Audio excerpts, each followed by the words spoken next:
So have you ever had something happen in your life? And when you're living in the moment of that event, you think it's just kind of happening to you, but then you get maybe a couple months or a couple years down the road, and with the gift of hindsight, you can look back at your life and go, oh, that was clearly God doing something. Anybody had something like that ever in their life, right? Right? Where you look back and you're like, oh yeah, obviously God's hand was in that.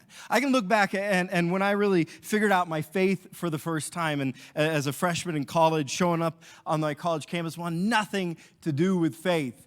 There were a lot of things like this that in the moment, I just thought stuff was happening to me, right? But now I can look back and see it was clearly the hand of God getting involved in my life to get me to move towards Him in faith. And so I remember there was this guy that I knew named Justin. And it just so happened, just by random happenstance, that on a campus of 20,000 people, there were 70 people in this college ministry group called the Navigators. And I just so happened to know Justin, right? Just a coincidence, 70 out of 20,000, right? And it just so happened that among those 70, Justin was the most likely one that was extremely excited to invite everyone to the Navigators and to invite people to faith. He was just always talking to people. It just so happened that I knew the guy among the 70, among a campus of 20,000, who was like the most likely to invite you into this ministry. And it just so happened that, again, on a campus of 20,000 people, that Justin and my schedule, it lined up to where multiple times a week, we would pass right by each other on the same sidewalk. Just coincidence, right? And it just so happened that even though I was gone every Friday, Saturday, and Sunday night, and even though I had a night class, it just so happened that that group met on Thursdays, which was one of like 2 nights I had open, which kind of blew some of my excuses apart of not going. So in the moment, as God got a hold of my life, I was like, oh, isn't this cool? Stuff's just happening. Man, looking back, you're like, wow, that was God providentially bringing things together, circumstances that appeared to be mundane coincidences. Things like a schedule, things like happen to know this, bringing it together to get a hold of my life. I should have been asking, is this all just happening to me, or is it the hand of God working for me?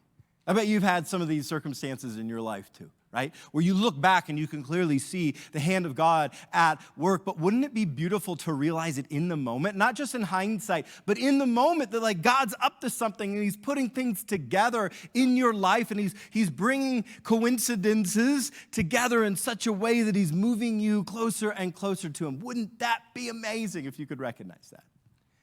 Well, that's what I think Ruth chapter 2 is about. Teaching us to notice God's hand at work and things that seem to be coincidences in our lives. You know, we've been exploring this book of Ruth. We started last week. I love this book, and I really want to encourage you. It's 4 short chapters. You can read it in like 15 minutes. I really want to encourage you, not just to read it, but read it multiple times. Read it this week. It's an amazing, amazing book.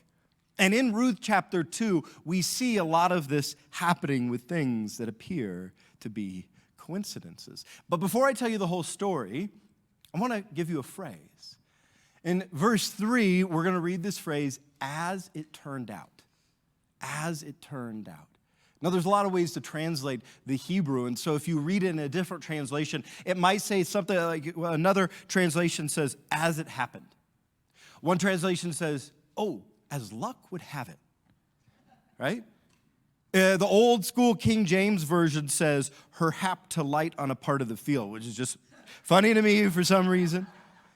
One commentator who was kind of wittingly translating the phrase from Hebrew that I thought was really interesting, translated as this. He said, her chance chanced upon it, right? Her chance chanced upon it. It's really, in the Hebrew, God's way of getting a hold of you and going, okay, this seems like it's random. This seems like it's just a set of coincidences that are perfectly falling in place just out of happenstance, but it's not. It's not. And you got to pay attention, and you got to open your eyes, and you got to see God at work in what appears to be mundane circumstances in this event. I think we would say it like this. It just happened. It just so happened, right? So we're left with this phrase, we're left asking in these events in Ruth and in the events of our life, is it just happening to me, or is it the hand of God working for me, right? But before we get into the story, let me catch you up in case you weren't here last week. In Ruth chapter 1, we meet a family from Israel. Elimelech's the father, Naomi is the mother. And there is a famine, and so they escape down to Moab where there's not a famine. And when they're in Moab, their two sons marry Moabite women. And then the father, Elimelech, and the two sons die. And so Naomi is left with these two daughter-in-laws. One of them, named Orpah, abandons her, goes back to her gods and her family in Moab. But the other daughter-in-law, Ruth, decides to go with Naomi. And she tells Naomi in this very powerful scene, she said, Naomi, where you go, I will go. Where you stay, I will stay. Where you die, I'll die. Your people will be my people. Your God will be my God. And so by the end of chapter 1, what we see is this mother, Naomi, who's going through this tragedy, has lost everything. She has this daughter-in-law, and the two of them are actually headed back to Naomi's hometown in Bethlehem in Israel, just as the famine is coming to an end. So that's where we are in our story. And as it happened, this is what happens next. Ruth 1:22. So Naomi returned from Moab, accompanied by Ruth the Moabite, her daughter-in-law, arriving in Bethlehem as the barley harvest was beginning. Now, this is incredible timing, very coincidental timing. As it so happens, it's the start of the barley harvest back in Israel. The Jewish Midrash, which is ancient commentary on the Old Testament. It said that at this time in Israel, the harvest would last about 7 weeks. That's what you prepared for, to be harvesting your barley for 7 weeks. And this is at the very beginning of that 7-week period. And so you have these two women, remember at this time, like we talked about last week, a woman without a husband couldn't own land, and they were really struggling economically. And so when Naomi and Ruth show up, they're starving, they're impoverished, they've got nothing, they're hungry. And it just so happens that they're showing up the week that the harvest is beginning. So in the time period where they're going to have the most time of the abundant excess of food in the land, right? Now that's some pretty coincidental timing. There's 52 weeks in the year, and they're showing up at the best week of the year for two hungry women to be showing up. There's a lot of coincidences in this event, and this is the first. It just so happened that two starving women arrived the first week of harvest, because sometimes the subtle hand of God works through timing, just timing. Keep going in Ruth chapter 2, verse 1. Now Naomi had a relative on her husband's side, a man of standing from the clan of Elimelech, whose name was Boaz.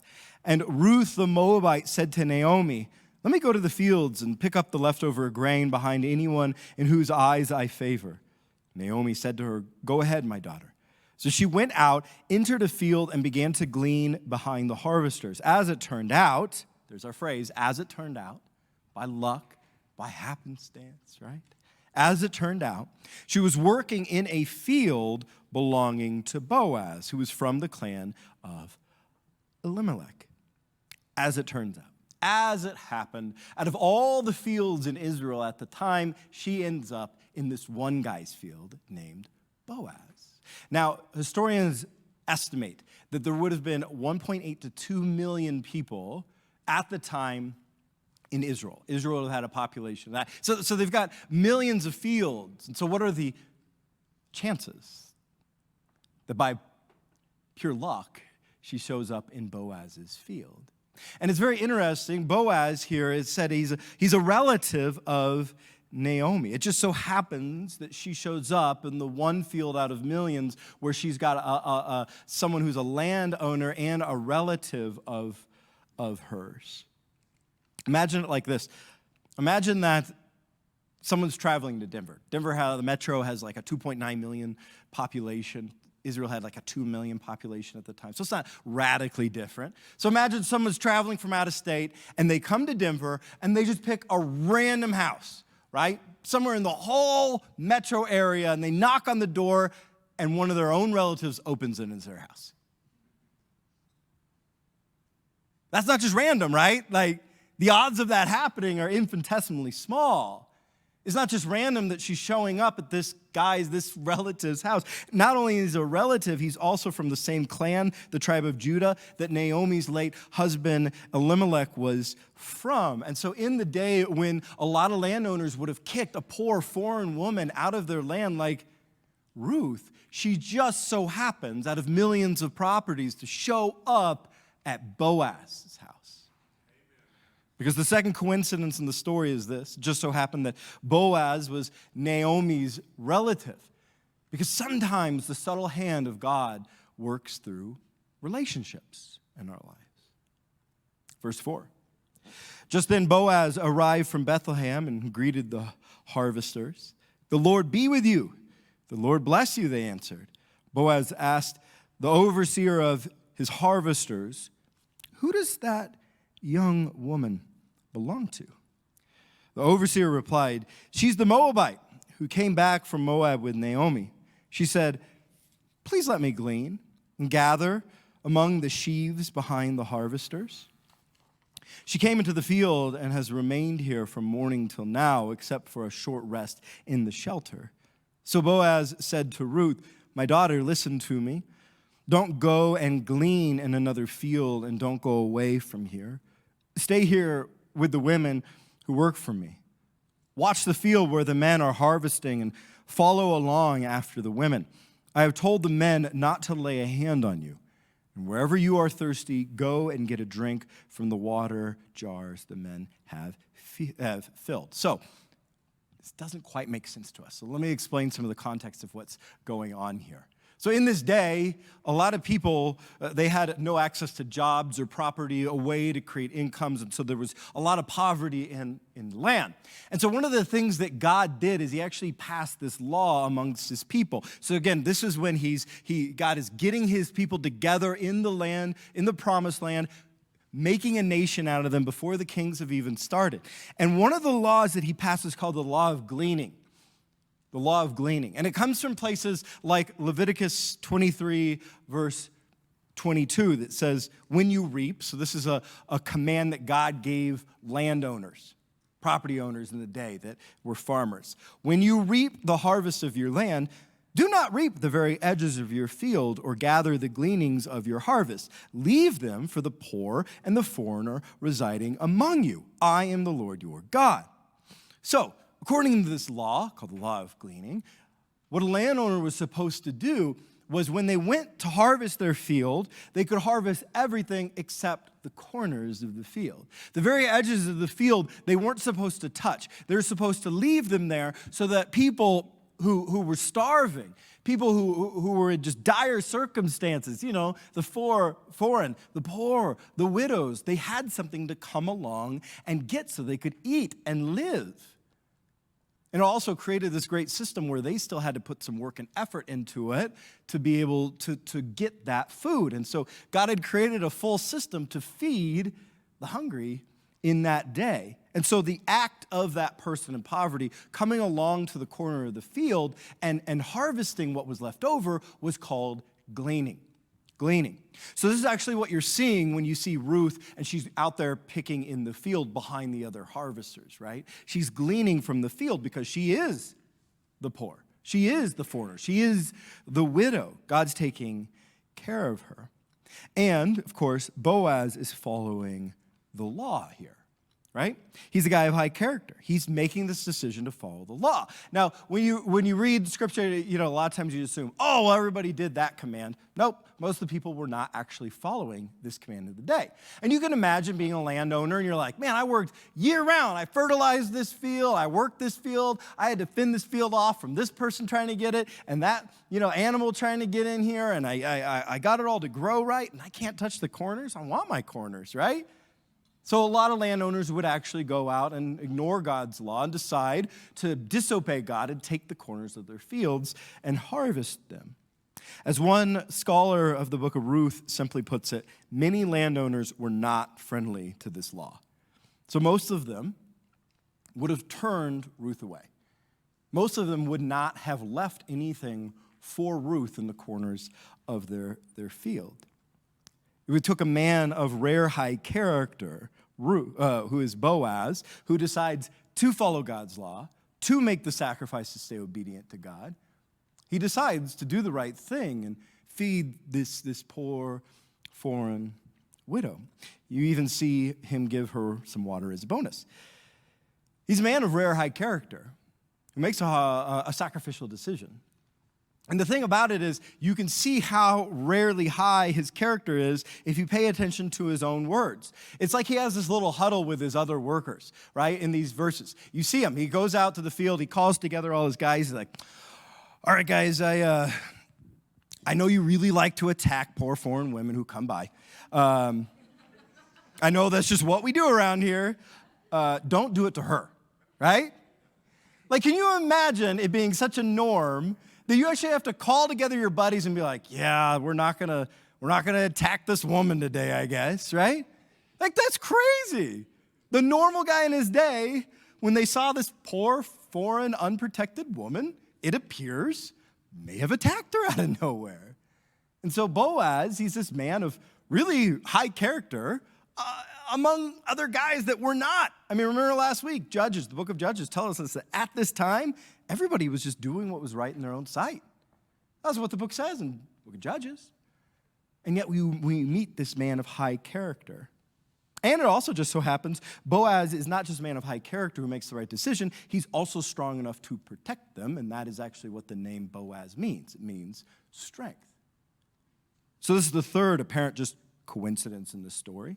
Out of all the people that Ruth could have landed on their property in that day and would have turned her away, she happens to be in the field of a man with rare high character, because sometimes the subtle hand of God works through our decisions, doesn't he? Verse 10. At this, she bowed down with her face to the ground. She asked him, why have I found such favor in your eyes that you notice me, a foreigner? Boaz replied, well, I've been told all about what you have done for your mother-in-law since the death of your husband. How you left your father and mother and your homeland and came to live with a people you did not know before. May the Lord repay you for what you have done. May you be richly rewarded by the Lord, the God of Israel, under whose wings you have come to take refuge. May I continue to find favor in your eyes, my Lord, she said. You have put me at ease by speaking kindly to your servant, though I do not have the standing of one of your servants. At mealtime, Boaz said to her, come over here, have some bread, dip it in the wine and the vinegar.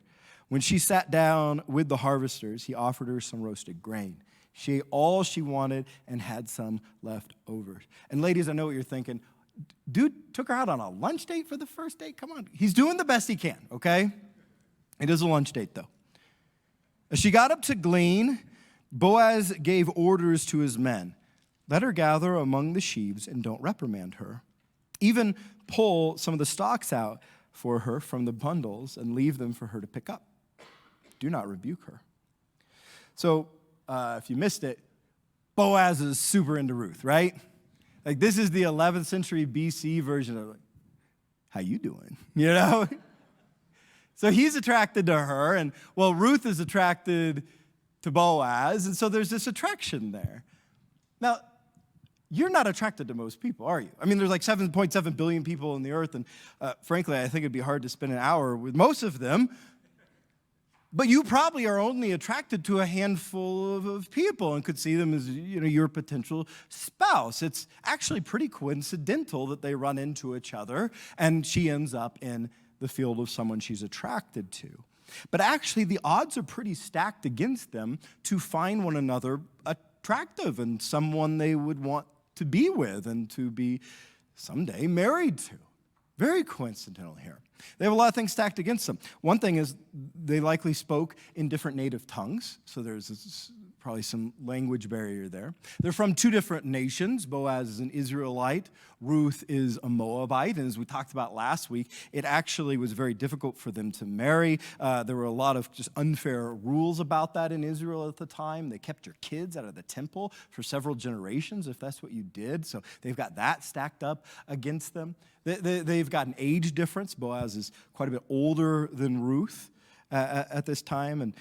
And so there's all these things stacked against this relationship. There's all these things that usually would kind of prevent attraction, and yet the attraction is immediately there. Like you can tell even in these verses.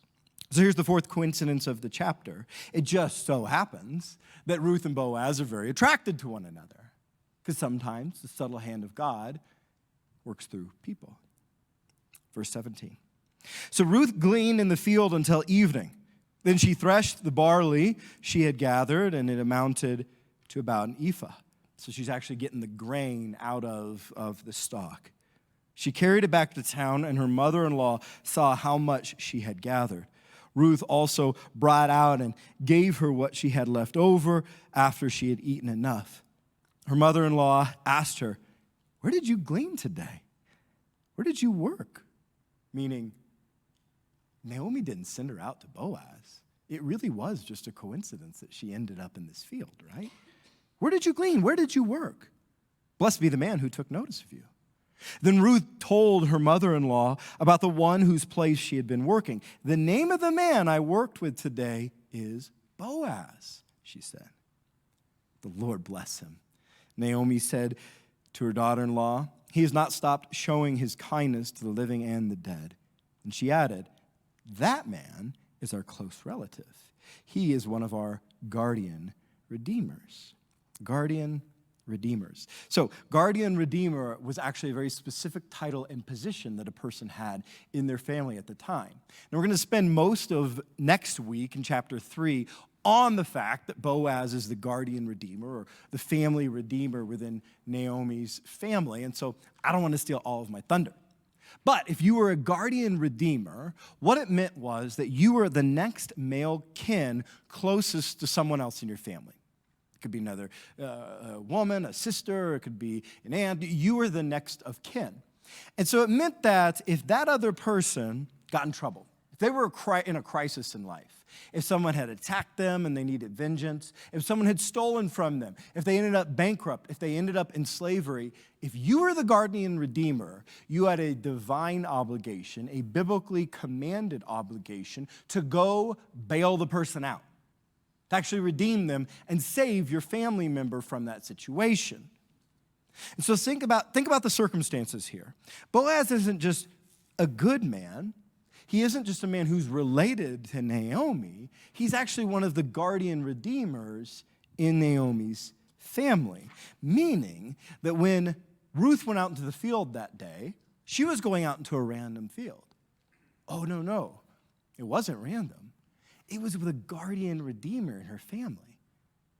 It was actually a person, not just a relative, but a person who bore a divine obligation to help save her out of her difficult circumstance. It's not just random, right? So here's the fifth coincidence of the chapter. It just so happens that Boaz is the guardian redeemer of Naomi and Ruth because sometimes the subtle hand of God really does work through circumstances. And that's the story of Ruth chapter 2. What you see is at least 5 major coincidences. Things where you see it and it's just like, well, as it happened, as it chanced to chance, as it coincidentally fell into place. And the thing is, without each one of these 5 things happening, it's likely that the chapter ends with Naomi and Ruth dead, starved, impoverished. Doesn't end like this unless all 5 of these things fall perfectly into place. But as you watch the story unfold, not just in chapter 2 of Ruth, but the whole book, you'll see there are no coincidences occurring. Because all these things that appear as coincidences are actually precisely progressing the story where it needs to be. And so what you're supposed to do when you read this chapter in Ruth is go, okay, did all of this just happen to Ruth? Or was it actually the hand of God working for Ruth, right? You're supposed to be asking this question to yourself. And this string of events clearly could not be coincidental. It had to be providential. And so when you in your life, you begin to see a succession of events kind of begin to be strung together and it's taking you somewhere, you're meant to ask the same question, to kind of look at your life and be like, okay, is all this stuff just happening to me? Or is actually the hand of God moving for me? Now, one of the things that I find absolutely fascinating about this chapter is that the narrator, the author, as they're narrating the story, they actually never use the word Lord. They never bring up God. They never go, oh, yeah, that was God making her go to the field. They don't narrate it. Instead of telling us, they show us. 6 times, different characters, as they're having dialogue, as they're talking back and forth, 6 times the characters themselves bring up the name of the Lord. And they bring up the name of the Lord saying, may the Lord bless you. May the Lord reward you, repay you. May the Lord be with you. And the point of the chapter is, He is. He is. He is repaying them. He is rewarding them. He is present with them. The characters are subtly telling us this did not just happen to Ruth. It was the hand of God for Ruth. We are being simply invited to observe this story and see all the amazing ways that God is bringing it together. Because we're meant to, in this chapter, throughout the book and other parts of the Bible, we're meant to begin to learn how to train our eye to see, even in the moment, not just with hindsight, even in the moment, be trained to see the hand of God working in our life. Putting together things that seem like coincidences into a succession of events that are bringing us where He wants to be. Look, I know a lot of times when we're just living our life and we're working through our life that we don't know what direction God is writing our story, right? But God does want to train us to recognize His autograph. Let me say it again. You might not know right now the direction God is writing your story, but you can train yourself to recognize His autograph. You can. By asking, is this just happening to me? Or is this the hand of God for me? Now, a lot of times I think we want to live in the book of Exodus.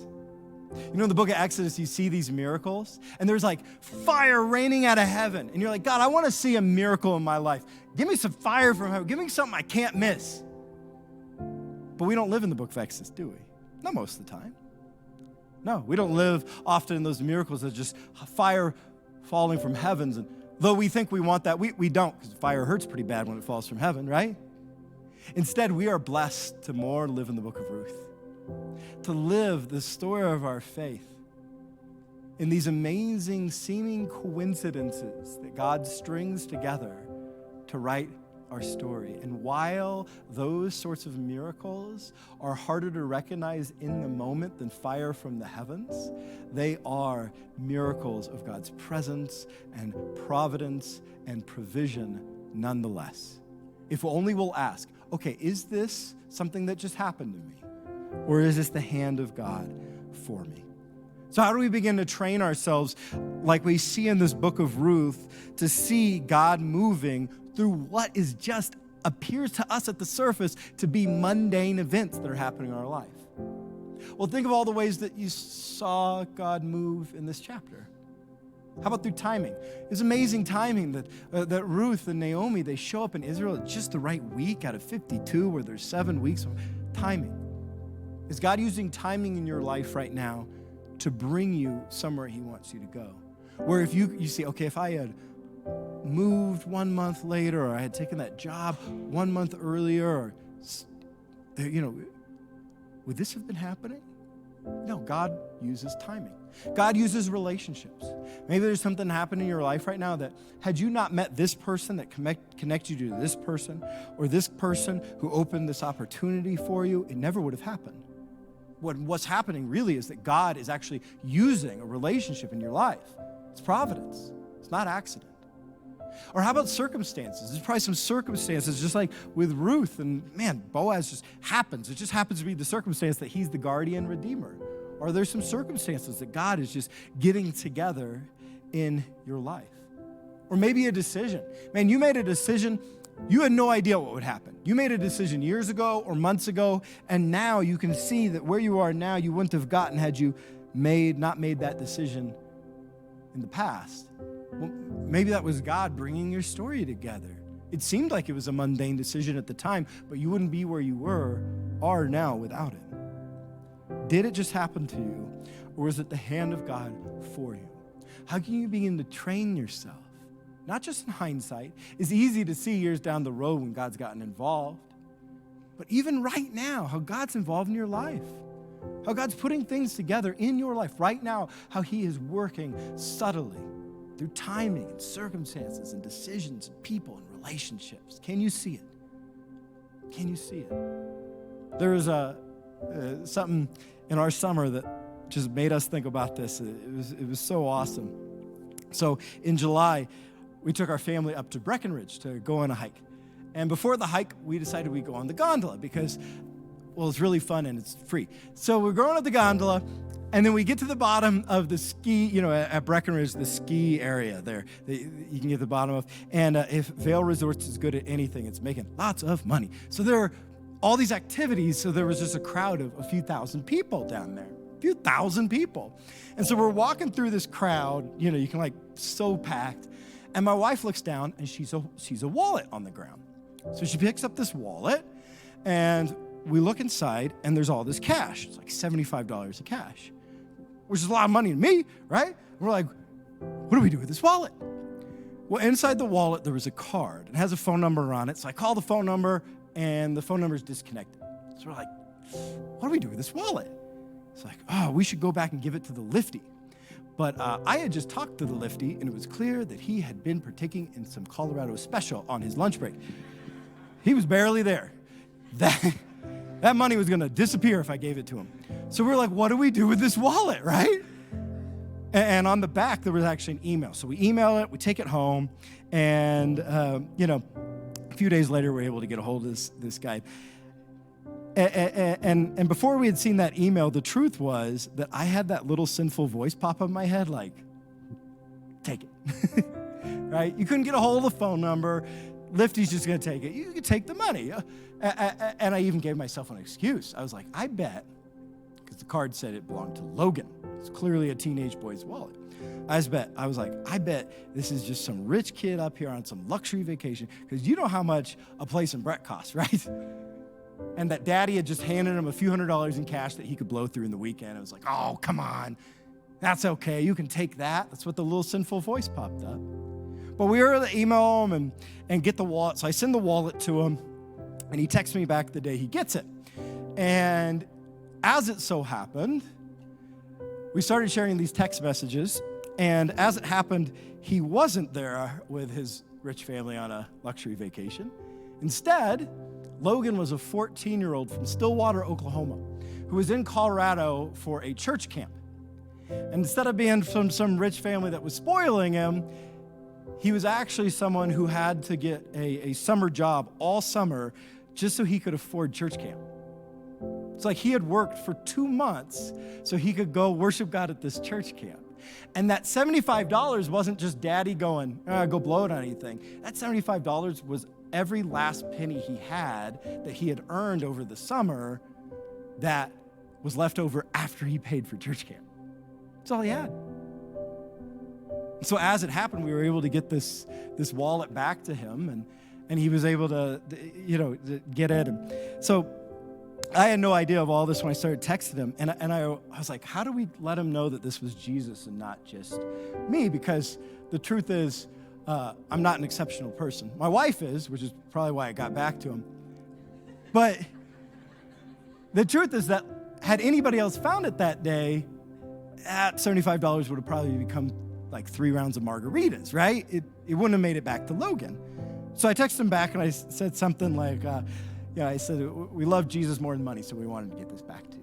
So that's how we found out that he had actually been there for God to worship him, be at this camp, and got him the money back. And I just imagine being a 14-year-old kid and you work all summer and it's every dollar you have left and you lose it and then you get it back. And so the text kind of ended with me just pointing out like, hey, realize this is God taking care of you, right? Like you're a 14-year-old kid, like, hey, realize this is God just kind of, making sure that you were okay and that you weren't discouraged, that you took a step out of faith to go to this camp and then you lost everything you had. And the whole event ended in, you could just tell Logan's faith was so encouraged, just this 14-year-old kid at the start of his journey. Megan and I's faith was really encouraged.